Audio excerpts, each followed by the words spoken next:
Sheilas and fellas, we are here at Costco to celebrate the fact that they are finally selling what looks to be a good gaming PC under $1,000, which is rare in August of 2026. The only problem? Last year in 2025, we reviewed this exact unit and not only was it $150 cheaper at only 850 American Rock Flag and Eagle dollars, but it actually had better specs compared to the new version that Cyber Scammers has created.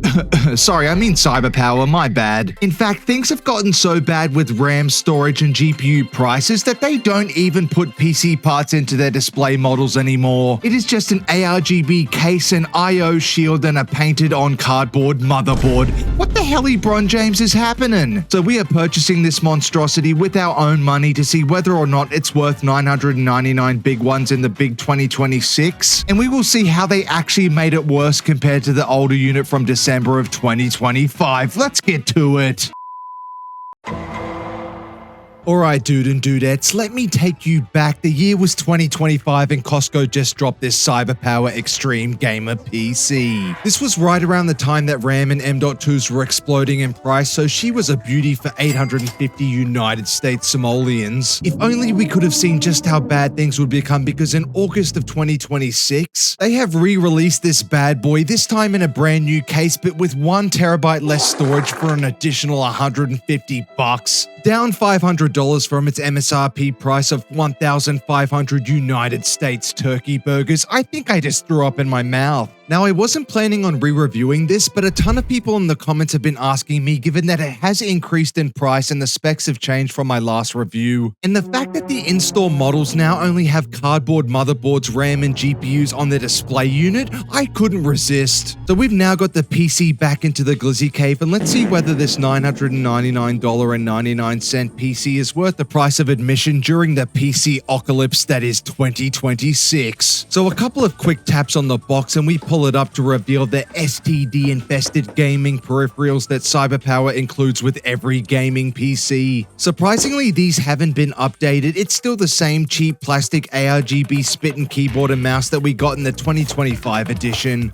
Honestly, it's not awful to type with and the mouse works just fine. To be fair, it is free and will get the job done if you don't have anything else, so we will take it. Going back to the PC, and the only thing in between Hank and his 2026 CyberPower Costco rig is the packaging foam, so we rip it straight out, and would you look at that, mate. A GPU and motherboard made for ants inside this massive ATX case. Now, even though this is Hank's biggest pet peeve, he is on record saying that in more budget PCs, he is fine with them including smaller micro ATX motherboards and GPUs in ATX cases, but I don't know. Is $1,000 even considered a budget PC? Let me know down in the comments. It's starting to get ridiculous. Alright, sausage, give me 2 firm paw shakes and we can turn this baby on and compare it to its predecessor.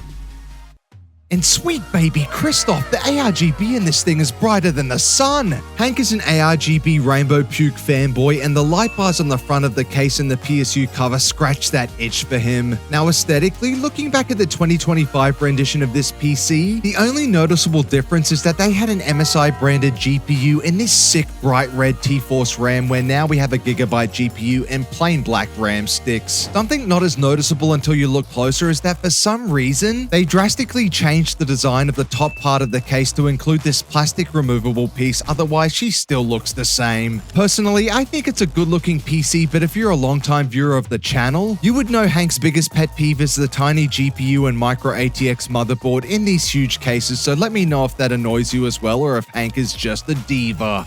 With the aesthetics out of the way, the components can now come out and play, and we first rip out the tiniest GPU in existence, the RTX 5060. This 2-fan design is from Gigabyte, and yes, everyone including myself absolutely hated this card when they first came out because at the time, graphics cards were plentiful, RAM was cheap, and this dirty bugger only had 8 gigabytes of VRAM, which seemed like a crime at the beginning of 2026, but my oh my how the tides have turned. Fast forward 6 months later, and AMD is now releasing a 4 gigabyte of VRAM GPU. The 16 gigabyte RTX 5060 Ti has now doubled in price compared to its original MSRP, and the RTX 5060 is actually looking like a viable option in 2026. It's one of the few GPUs that has at least stayed somewhat close to its $299 MSRP, and if you look hard enough on Facebook Marketplace, you can even find a deal under $300. The problem is because dumbasses like myself used to poop all over this thing, it garnered a bad reputation, but it actually destroys anything you put in its path when it comes to 1080p gaming, and given how good DLSS is getting, you can run 99% of games at 1440p with DLSS set to quality and she'd be fine. Our previous video for this particular PC in 2025 showed all the 1080p benchmarks if you're interested, but you can see here at 1440p, while the FPS isn't mind-blowing, it's still great given the $999 price point for this PC. This baby will get the job done. The temperatures on this thing were also goated. The CPU or GPU didn't get above 60 degrees despite the tiny 2-slot graphics card and air-cooled CPU, and heck, the rig was so good that we were able to get a battle bus victory on Fortnite, whatever the hell that means. What a time to be alive. Now, the great thing about this particular PC is the fact that it comes with 32 gigabytes of DDR5 RAM. Right now, I can't find anything at this price point that offers 32 gigabytes of DDR5 other than that insane Walmart deal that we covered last month at $850, but that's now sold out. This particular RAM is from T-Force. It's their Vulcan series, clocked at 6,000 mega transfers per second with a CL of 38, so not bad at all given these Ramageddon times. Plus, it matches the speed of the rig from 2025. The only difference is the color of the RAM, so terrific stuff here. Unfortunately, when we moved down to the M.2, this is where this PC got nerfed badly. In 2025, we received this 2TB Spatium M470 Pro from MSI, and 8 months later, we are now paying $150 more for this PC with only a 1TB M.2. Screw you, AI data centers. This bad boy is the SN3000WD Green series with up to 5,000 megabytes per second read and write speed, so not bad at all, but with the way games have been going, GTA 6 alone ain't going to fit on this thing, so we are cooked. Moving back up, and as you can see, we have finally escaped the AIO overlords and have a good old reliable air cooler branded with the CyberPower logo and a tiny bit of ARGB, and given how efficient the CPU is, this thing isn't going to have a problem at all. Introducing the Intel Ultra 225F. 10 cores and 10 threads, definitely not the most exciting CPU on the market, but more than fine for pairing with the RTX 5060. Now, don't get me wrong, I used to talk some pretty heavy trash about the Intel Ultra series as their gaming performance was pretty weak and it looked like this was a dead-end one-and-done platform. However, Intel somewhat provided a glimmer of hope for people on this platform with the arrival of their Ultra Plus series of CPUs. For example, the Intel Ultra 250K Plus dropped for well under $200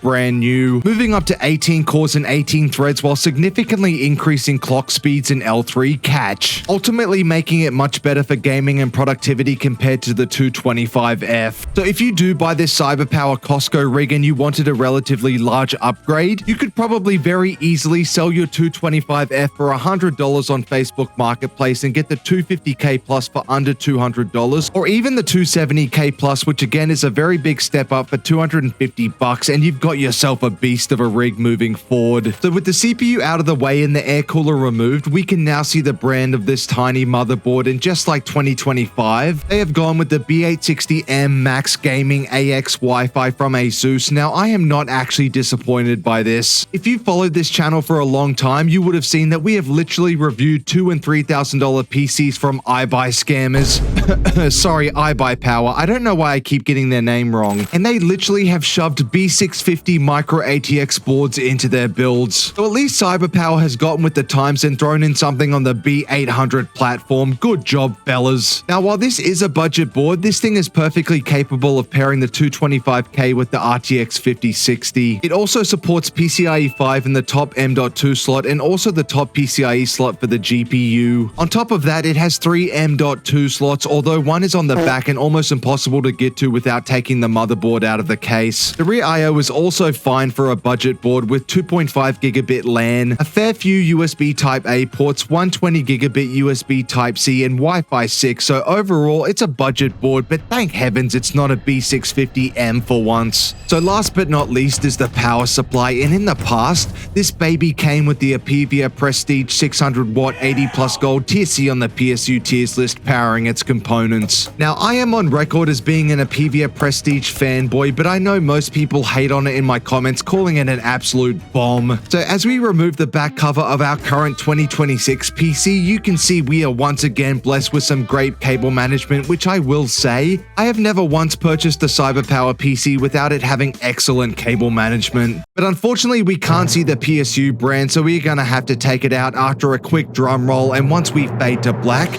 we reveal it to be the high power 600 watt 80 plus gold tier B on the PSU tiers list. So while we have lost 1 terabyte of storage and it has increased in price by $150, at least this new PC with the better power supply makes up for it, right? Right?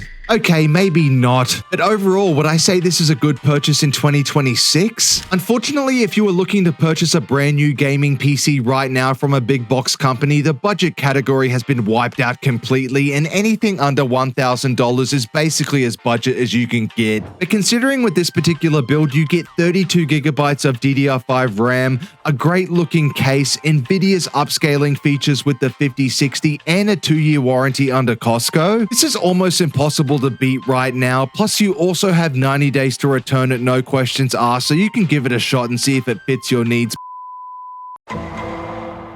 The final question we have though is, can we actually build this thing ourselves using brand new parts in the big 2026 and beat this $1,000 price point? Well, this Saturday, thanks to all of you maniacs forcing me to go with DDR5 over DDR4 in this community poll I put out, we are going to be building the best DDR5 rig we can using used parts to see if we can poop all over it and compare it to the performance of this thing alongside the $1,000 Steam machine, so get excited about that. But in the meantime, let's see how much going brand new would cost us to build a similar rig. Starting out, to overcome the Rampocalypse, we are going with a Micro Center bundle. They are selling this Gigabyte B860 motherboard, the Intel Ultra 5 250K Plus, and 32 gigabytes of DDR5 RAM for $550. So not bad considering we get the upgraded 250K Plus CPU. Unfortunately, they don't have a 225F bundle to save any money, and given that 32 gigabytes of DDR5 RAM by itself on Amazon right now is $430, there's no way we could possibly do this and come in any cheaper, so we will take this bundle. Next up, the GPU is going to set us back $350 at Micro Center for this RTX 5060, which is the cheapest thing I can find online at the moment. The cheapest 1TB Gen 4 SSD I could find is the WDSN 3000 Green for 150 American turkey breasts, which is also despicable. Given that we can go with air cooling for once, let's get the ID Cooling 214 XT for $19 off Amazon. And for the PC case, let's go with the Lee & Lee V100 ATX case for $75, which is a great budget deal with 4 total fans in this very nice looking design. Last up is the PSU. Most of the 600 watt ones on Amazon are pretty terrible, so let's go with this MSI Mag B650 watt bronze unit for $60, which has a very good reputation among most builders. So with all the prices on screen, we have come up with the cheapest possible way in August of 2026 to build a similar spec rig to the one that we reviewed from Costco. But unfortunately, as I reveal the price, we weren't even close, mate. 1,204 United States Matt Damons in price. We are truly living in the worst timeline possible. Dr. Doom may as well wipe us out at this point. But in the meantime, tune in on Saturday to see our $1,000 used PC, because she will be an absolute beast.